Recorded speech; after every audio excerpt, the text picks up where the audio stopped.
We don't know. But what I do know is if Louis tries to give anybody a freaking pillow and says, it's your turn to talk at this reunion, I'm going to rip my hair out. I'm ripping it out. If he wanted to be iconic, he should show up in No-No's PJs. Oh, no. No pun intended. That's not what I meant. But no.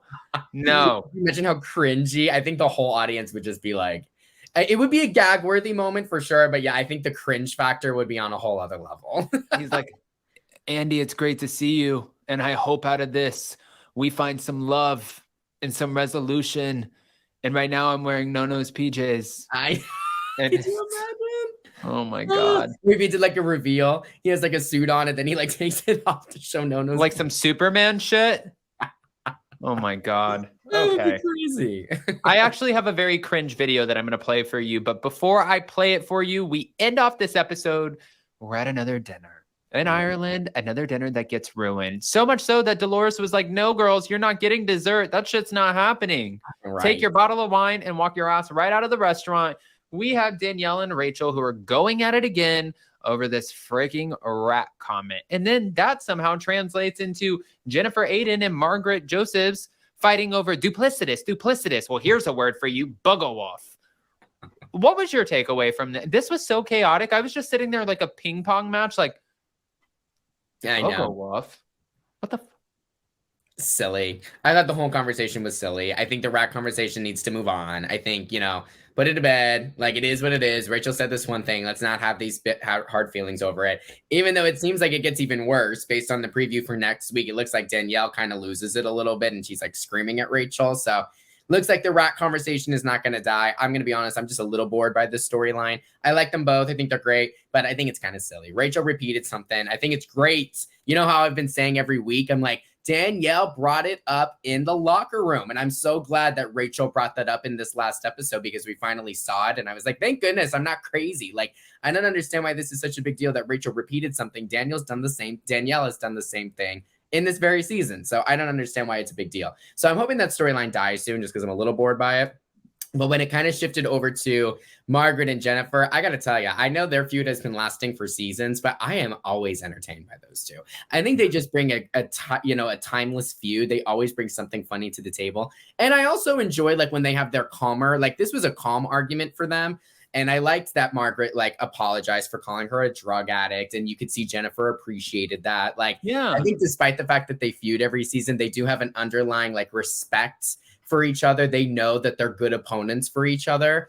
So I just kind of like seeing their dynamic evolve in this latest episode.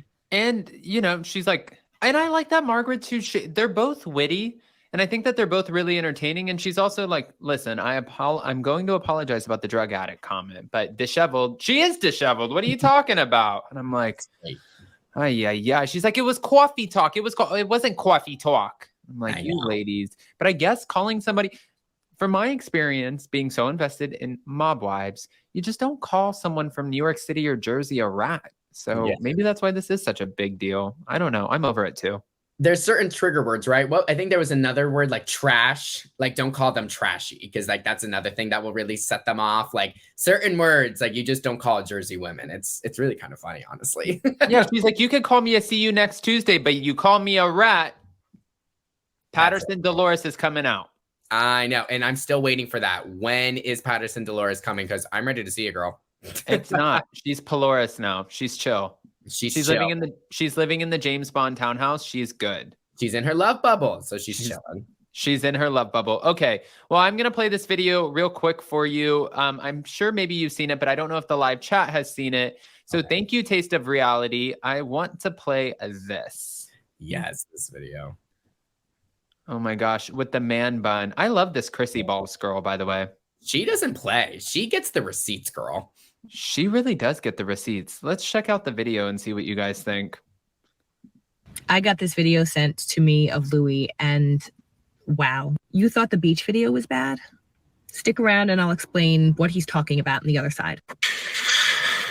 I was a lost soul, I'm in this parking lot right now. I'm walking into this building, Rula, it's right behind me. And it's like, why is it called R-U-E-L-A-L-A? It's a joke. Nobody knows that. And like, and my last name is Ruelas.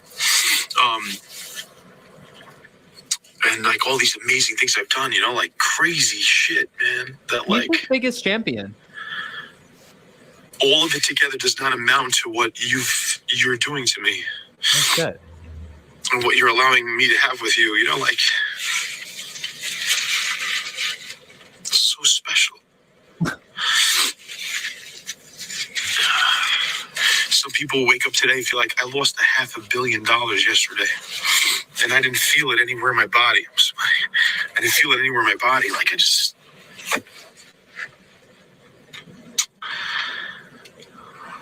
So the backstory to this video is the fact that he has told many people that he owned and is the namesake for the company store Ruelas. As he explains on the video, the name of the company and the store is a play on his last name. Ruelas. Get it? Was he perhaps a founder of this company and he just got rid of it real early and now he just reaps the benefits? I don't know. I'm going to check these things. This article is from when Ruelas acquired Gilt, who was their rival in the industry. Right down here, it says that Ruelas was founded by Ben Fishman in 2008 and acquired in 2011 by Kinetic, a holding company that also owns Fanatics and ShopRunner. Again, I checked, like, did he work for any of those companies? And the answer is no. So when you hear this man talk about how the Gorgas stole $250,000 from him, or how his exes were crazy, or how Teresa is the love of his life, please do your best to keep this video in mind because it speaks volumes to who he is and what he's capable of. Wow. This woman, you gotta love a private detective. Okay. I mean, I feel like we need to get her on for our next recap. Yes, girl. She's clear. She does the work. Okay. I will give her the credit. She's got the time and she is doing the work to see what these men are really up to. So you got to applaud a devoted queen. Okay.